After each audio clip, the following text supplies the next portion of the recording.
नमस्ते कलेक्टर साहब, हम सब यहाँ गणपति की पूजा के बारे में बात करने आए हैं।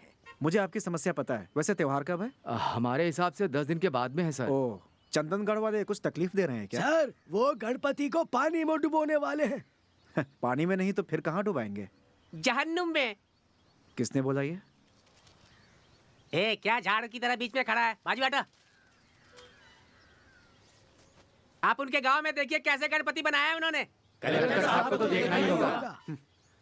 ठीक है, आप सब जाइए, मैं देखता हूँ। चलते हैं। हर साल ये चंदनगढ़ वाले परेशान क्यों करते हैं?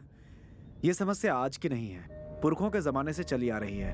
1940 में चंदनगढ़ गांव में रहने वाले और सूरजगढ़ गांव में रहने वाले इन दोनों के बीच मछली पकड़ने की बात को लेकर बहुत बड़ी समस्या खड़ी हो गई थी। इस समस्या का निवारण वहां के जमींदार ने पंचायत में किया। रुको साहब, रुको। इस झगड़े को रोकने के लिए उन्होंने एक खेल का आयोजन किया। कौन सा खेल जमींदार साहब? हाथ पैर बांधकर पानी में खेलने वाला खेल। इस खेल में दो आदमी अपने दोनों पैर, दोनों हाथ बांधकर तैरते रहेंगे।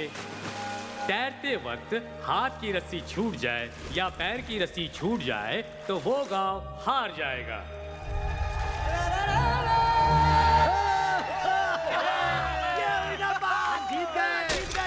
चंदनगढ़ को जीत हासिल होने के बाद जमींदार ने उन्हें मछली पकड़ने का पहला मौका दिया। इस बात को लेकर सूरजगढ़ वाले अपने आप को अपमानित महसूस करने लगे और उन्होंने नदी में जहर डाल दिया, जिससे वहां की सारी मछलियां मर गईं। इससे नाराज चंदनगढ़ वालों ने उन पर हमला कर दिया। इससे दोनों गांवों के बीच दंगे फसाद शुरू हो गए। 1947 में जब आजादी मिली, उस समय धारा 144 का निर्माण हुआ। तब से वो धारा इस गाँव पर लागू होती रहती है। अब गणेश चतुर्थी का उत्सव है, तो देखते हैं क्या होता है।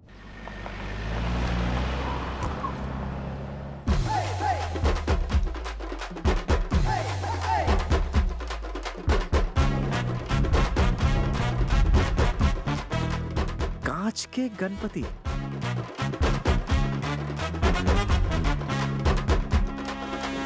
ये मूर्ति किसने बनाई? रुकिए।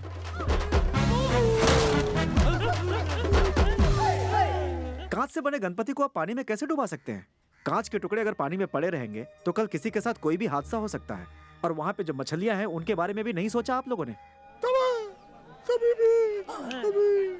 हेलो, क्या बताना चाहता है ये? कह रहा है कि मूर्ति बन चुकी है, अब कुछ नहीं हो सकता। आप ही कोई उपाय बताइए। रायप्पन, ये सब क्या है? मैं तो ये कह रहा हूँ कि इन सब से बात करना ही बेकार है। मेरी बात सुनिए, गणपति उत्सव आने में सिर्फ 10 दिन बाकी हैं। उसके पहले ही हमें इस मूर्ति के बारे में सोचना होगा। गणपति की मूर्ति बन चुकी है, अब उसमें कोई भी फेरबदल नहीं होगा, समझे साहब? ये हम आपसे कह रहे हैं। बोलता क्यों नहीं है? हाँ साहब, सही बात है। अगर धारा लागू हो गई तो हम पूजा पाठ नहीं कर पाएंगे। आप लोग मेरी बात समझिए। आप उन चंदनगढ़ वालों की तरफ से बात मत कीजिए, हमारी भी इज्जत का सवाल है। एक काम कीजिए, उन्हें कहिए कि कल से हमें मछली पकड़ने जाने दे। गणपति का विसर्जन हम नदी में ही करेंगे, चाहे जो हो। पहले पैंट ठीक से पहन ले। पैंट ठीक से पहनी नहीं जाती और चला है हमें ज्ञान देने। हैं आपके पिताजी जब से पैंट पहन रहे थे तब से मैं उन्हें जानता हूँ। आप अपना फैसला बदलिए। पिताजी के बारे में आपने कुछ कहा क्या? मैं आपके पिताजी को तब से जानता हूँ जब से वो पैंट पहनते थे। ये कहा।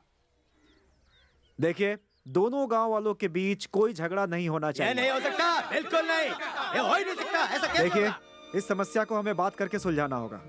हाँ, लेकिन कब और कहाँ ये तो बताइए सर। तुम्हारे सवालों का जवाब तुम्हारी भाषा में देना होगा। सुबह का पेपर पढ़ लीजिएगा आप। चलो रास्ता छोड़ो, साहब को जाने दो। हे गणेश जी, हमारी रक्षा करना। ये है रायप्पन। चंदनगढ़ और सूरजगढ़ में जो भी झगड़े फसाद होते हैं, सबकी जड़ यही है। सूरजगढ़ में इनकी खुद की सोने की दुकान है और सिनेमा थिएटर है। इनको कार और कार रेसिंग बहुत पसंद है। इनके पोस्टर गांव भर में लगे हुए हैं और उन्हें ये बहुत पसंद है।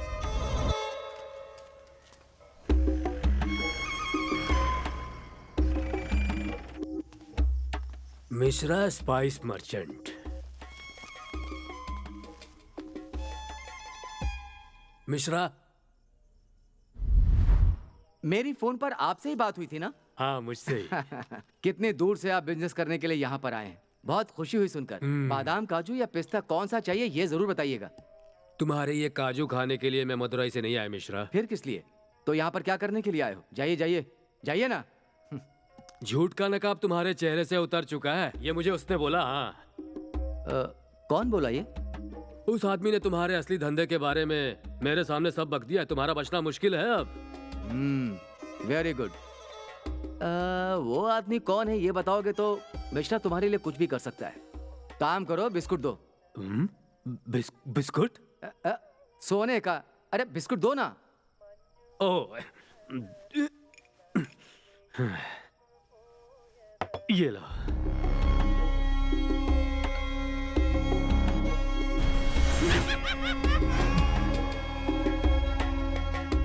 कितना दोगे बताओ? ये तुम्हें कहां से मिला? हाँ? समझे नहीं? ये मेरे यहां से चुराया गया था। मुझे ये सब नहीं पता और ना मैं ये सब जानना चाहता हूँ। मैं ब्रोकर हूँ और ये गोल्ड मेरे दोस्त का है। पार्टी कौन है? जानता हूं। तुम मुझे उस आदमी का नाम नहीं बता रहे जो आदमी मुझे धोखा दे रहा है।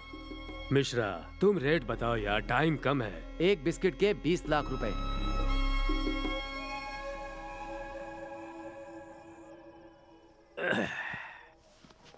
शुक्रिया, चलता हूँ अब। हाँ ठीक है ठीक है।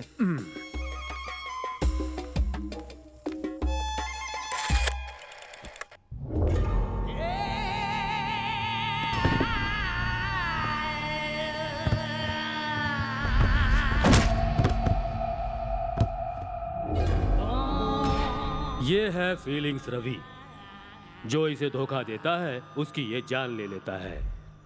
जब कोई गलती करता है तो उसे टॉर्चर करने में इसे बहुत मजा आता है।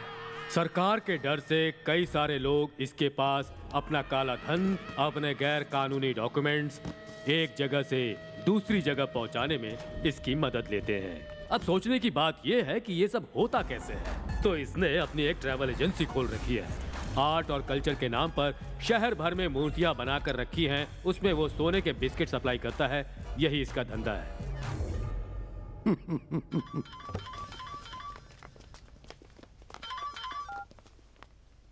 हाँ बोलो भैया। 2 नंबर का धंधा करना तुम्हारे मर्डर करने जितना आसान नहीं है। तुम कल से मेरे यहाँ आओ, मैं तुम्हें ट्रेनिंग देता हूँ। मुद्दे की बात करो ना भैया। फीलिंग्स, कोई आदमी मेरा ही सोना चुराकर मुझसे धंधे की बात करने आया है। पता है तुम्हें? मैं भी तो पिछले 1 महीने से उसी को ढूंढ रहा हूँ। मतलब सोने की चोरी हुई, ये बात सही है। अब समझ में आया कि तुम ही मुझे धोखा दे रहे हो। 80, 90। ये तो बहुत ही गलत हुआ। माना मैं पैसे के पीछे बहुत ही पागल हूँ, पर उसके लिए आपको धोखा नहीं दूंगा। छी, बकवास बातें मेरे सामने मत किया कर। नाम है उसका रायप्पन। मदुरई में बड़ा नामचीन आदमी है। उसकी वहाँ खुद की सोने की दुकान और थिएटर है। पता करो उसके बारे में। बेकार की बातें बंद कर, उसको पकड़ने के बारे में सोचो, वरना चुल्लू भर पानी में डूब मरो। 170। Oh my God.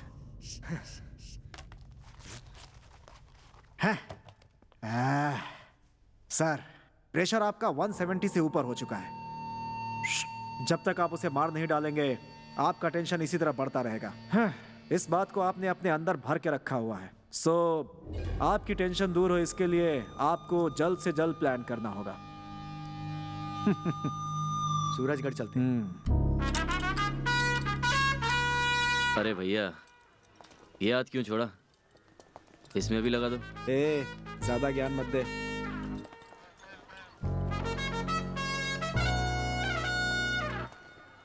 टोपी लगा लो, एकदम हीरो दिखोगे। और ये है देसू, दुनिया के सारे टेढ़े काम करने में माहिर। आ जाओ आ जाओ। और ये है इसके पिताजी, गैर कानूनी धंधों के शहंशाह। देसू का एक दोस्त है अटैक पंडित, जिससे उसकी पहचान तंजौर में हुई। इसने गहने चुराकर देसू को दिए बेचने के लिए, लेकिन इसका नसीब खराब था और ये सीधे पहुंच गया पुलिस स्टेशन। जाओ, मैंने कहा रुक जाओ। कब पता चला तुझे? सर, पिछले 1 महीने से बार बार मेरी दुकान में आकर सोना बेचने लगा। सर, एक बार मैंने गलती से सोना चेक किया तो पता चला सर कि वो डुप्लीकेट सोना था। सर, तुझे क्या लगा? तेरी चालाकी कभी पकड़ी नहीं जाएगी। तेरे अंदर कोई टैलेंट नहीं है। तेरी चालाकी कभी पकड़ी नहीं जाएगी। तेरे अंदर कोई टैलेंट नहीं है। कोई टैलेंट नहीं है। कोई टैलेंट नहीं है। ये गलत है कि इसके अंदर कोई टैलेंट नहीं है। एक टैलेंट है जो इसके अंदर कूट कूट कर भरा हुआ है। ये ताला खोलने में माहिर है। सर हथकड़ी खोल दी। अरे खींच के दे उसको। दिमाग खराब हो गया क्या तेरा? सर प्लीज मारिए मत। पहले ही जो सर ने कहा उसे लेकर मैं सदमे में हूँ। हमें बेवकूफ मत बना। कितने देर पहले खोली हथकड़ी? अभी 1 मिनट हुआ होगा। 1 मिनट से हथकड़ी खोल के यहाँ क्यों बैठा था? भाग क्यों नहीं गया बेवकूफ? बेवकूफ कहीं का। एक बात बोलूं तुझे, सुधर जा नहीं तो सुधार दूंगा। सर जाने दो ना, गरीब का क्यों मजाक उड़ा रहे पुलिस वालों के पास मजाक करने का टाइम हो? नहीं सर होता। वैसे भी आप यहाँ पुलिस स्टेशन में बैठ के ए! करते क्या हो? ए, सर गलती से मुंह से निकल गया। वैसे भी दुनिया में मेरा है ही कौन? आप मेरे पिता जैसे, ये मेरे ससुर जैसे। हैं? बकवास बंद कर अपनी। मुझसे नाटक कर रहा है? टांग तोड़ कर रख दूंगा। अंदर डालो इसको। अंदर चल। शोर नहीं। ससुर जी हाँ? ये तो लेते जाइए। बैठो। नमस्ते सर। देखो भाई, कोर्ट का चक्कर काटोगे तो उसे सजा मिलेगी, लेकिन तुम्हें कुछ भी नहीं मिलेगा। मैं उससे बात करके सेटलमेंट करवा देता हूँ, फिर हम आपस में समझ लेंगे। इसकी शक्ल किसी भी एंगल से सेठ जैसी नहीं लगती। तुम इसकी टेंशन मत लो। सर आप जो भी करोगे वो ठीक भरोसा है ना होगा। मुझ पे? हाँ सर। फिर ठीक है। अच्छा सर नमस्ते। ऐसे बेवकूफों की वजह से ही हमारी दुकान चलती है। अरे सुनो सर उस बेवकूफ को बाहर लेके आओ। तू बाहर कब आया? वो सांड जब निकला ना तभी मैं यहाँ पे आया। हाँ, अच्छा एक बात बता, उस सेठ का कितना पैसा है तेरे पास? क्या सर कुछ भी कहते हो? 1 पैसा नहीं बचा। सारे पैसों के मैंने कपड़े खरीद लिए, कुछ भी नहीं बचा है। हाँ, फिर से बेवकूफों जैसी बातें शुरू कर दी। लगता है पावर दिखाना होगा। सर इस बार छोड़ दो, अगली बार जब गिरफ्तार होऊंगा ना सारा अमाउंट सेटल कर दूंगा। हैं? ठीक है, जा जा।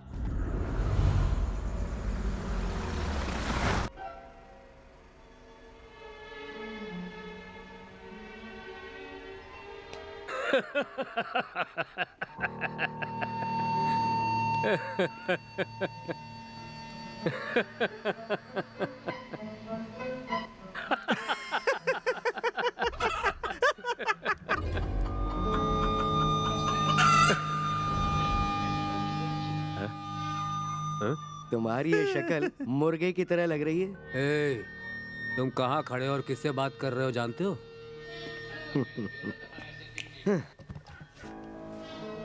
मैं सब कुछ जानता हूँ। सोना कहाँ छुपा कर रखा है? हाँ? कौन सा सोना? जरा 1 महीना रिवाइंड तो करो, याद आ जाएगा।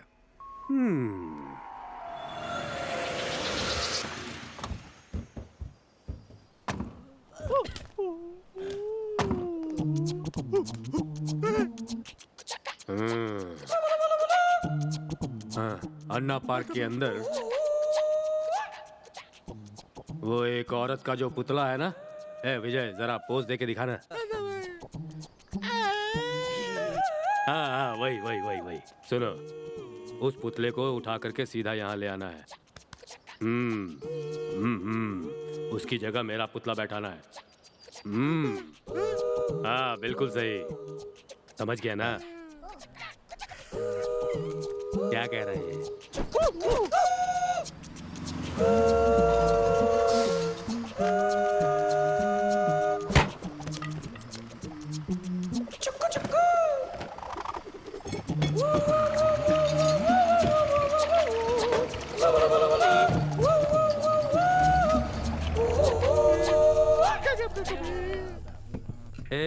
इसको गिराएगा क्या?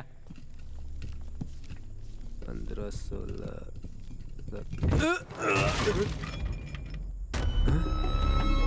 सोना सोना सोना सोने के बिस्किट।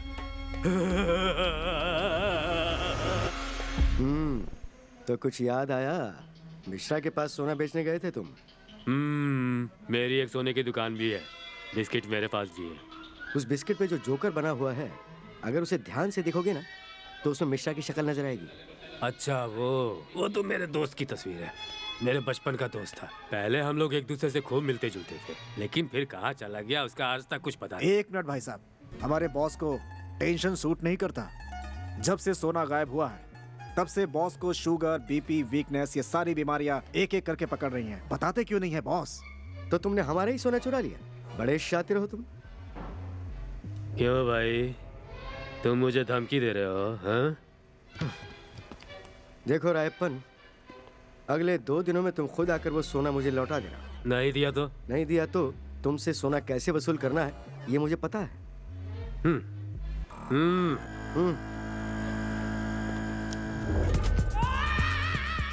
फीलिंग्स रवि।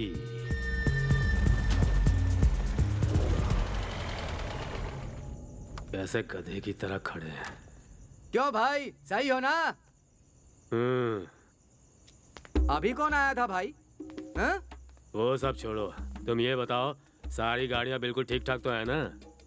आपकी गाड़ी को कौन हाथ लगाएगा? किसमें हिम्मत है? मेरा नाम राणा ऐसे ही नहीं है। सारे माल को गाड़ी में अच्छे से छुपा कर रखा है। माल को बिना नुकसान पहुंचाए हम अच्छे से डिलीवर कर सकते हैं। अगर पुलिस ने पकड़ भी लिया तो ड्राइवर मदन को पकड़ेंगे भाई। हम लोग पूरी तरह से सेफ हैं।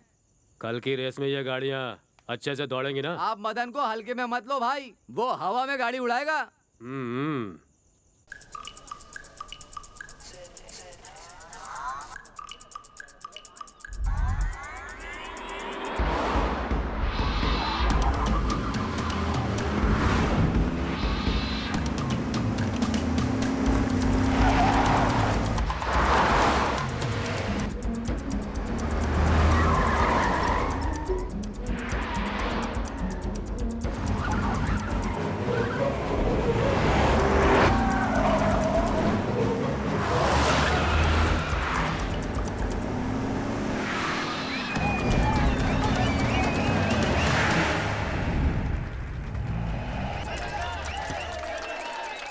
इसका नाम है मदन। ये रायप्पन का बंदा है और खुद बहुत बड़ा कार रेसर बनना चाहता है, पर आजकल रायप्पन के पास ड्राइवर की नौकरी कर रहा है। रायप्पन जो कुछ भी कहता है वो आंख बंद करके